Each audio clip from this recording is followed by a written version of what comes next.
naman yung babayaran ko pag ako'y magpapa-pro? Sa pagpa-pro naman, wala ka namang requirements na manggagaling sa driving school.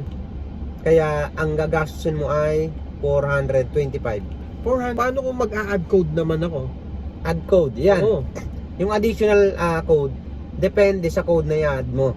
Pero pupunta ka sa driving school.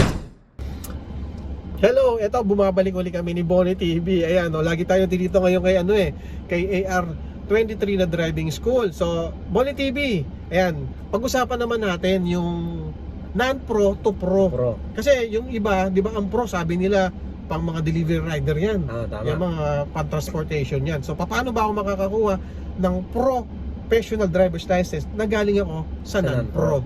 Ano ba yung mga requirements? Magkano magagastos? Yung pag-usapan natin ngayon, Bonnie TV.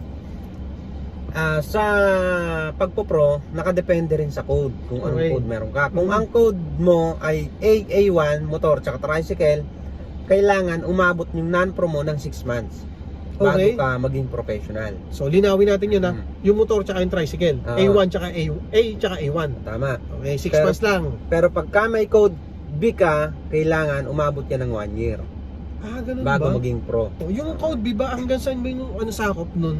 Yung code B, meron tayong sedan, code B1 hanggang van, code B2, eto na yung mga carrier of goods, mga light truck tulad ng L300, Travis, yan, nasa B2 na yan. So yun, makikita naman sa likod ng lisensya yun, di ba? Tama. Makikita naman yan. Okay, magkano yung magagastos natin from non-pro to pro? Okay, sa pag non-pro to pro, kailangan ang requirements natin, meron kang TIN number or kahit anong ID na may naka-indicate na TIN number. Kasi kailangan natin yung TIN number dahil ibig sabihin magtatrabaho tayo as driver. Ibig sabihin pwede kong dalhin yung yung company ID ko kasi may TIN number sa likod yun, pwede yun. Pwede. Kahit hindi ko dalhin yung original na TIN number ko. Tama. Okay. Basta kahit anong ID na may TIN number, pwede yun. So, magkano naman yung babayaran ko pag ako'y magpapa-pro? Sa pagpa-pro naman, wala ka namang requirements na manggagaling sa driving school. Kaya ang gagastusin mo ay 425. 425 para sa pro. Professional. Galing sa non-pro. Tama. So, ganun pala, mabilis lang pala, no? Pero meron po yung exam. Okay? May exam yan. Kapag ka magpo-pro, may exam sa LTO na computerized. Yun po yung gagawin. Kailangan pumasa ka din doon. Ay, ilang item naman yun? 60 din. 60, passing pa rin yung 48. Tama. Okay. Pero mabilis lang pala yung process pag pupunta ka ng professional driver's license. Galing sa non-pro to pro, mabilis lang. Okay, ganun lang pala, no? Paano kung dadagdag na natin sa usapin natin to, paano kung mag-a-add code naman ako? Add code, yan. Yung additional code, depende sa code na i-add mo. Pero pupunta ka sa driving school, example, mag-additional ka, ang code mo ngayon ay code B, pang 4 wheels.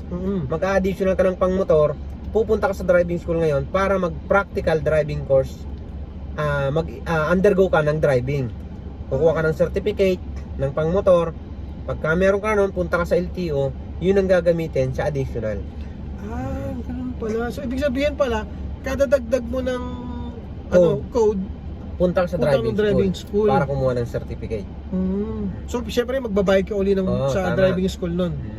Yung price ng motor 2,500. Pagka may pang 4 wheels ang i-additional mo, 4,000 yung babayaran mo sa driving school para makakuha ka ng certificate ng pang 4 wheels. Kung halimbawa meron na akong non-pro, 1 month na yung non-pro ko, gusto kong mag-additional, pwede ba agad-agad magpa-additional ng code yun? Pwede.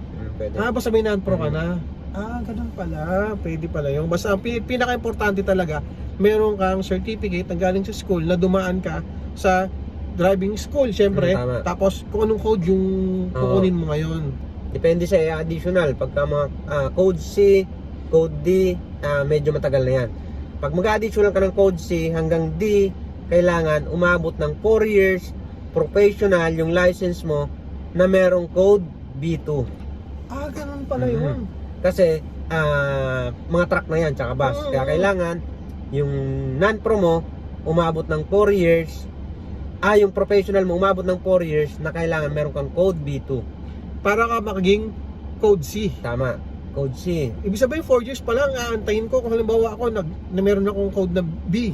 Tama. Mag-aantay ako ng 4 years para ako pumunta doon sa hindi lang code C. B, code B2. B2.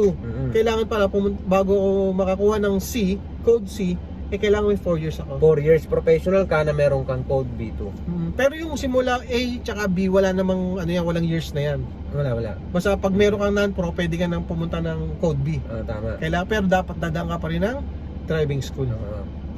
Ganun pala. Yan mga kaibigan natin. So nagbigay kami ng dapat natin gawin yung mga step by step paano tayo makakakuha ng professional driver's license at paano tayo mag-add code ng ating mga driver's license, kasi bigla hambawa ngayon motor ang gamit mo, bigla ka nagkaroon ng 4 wheels. So kailangan mag-add code ka.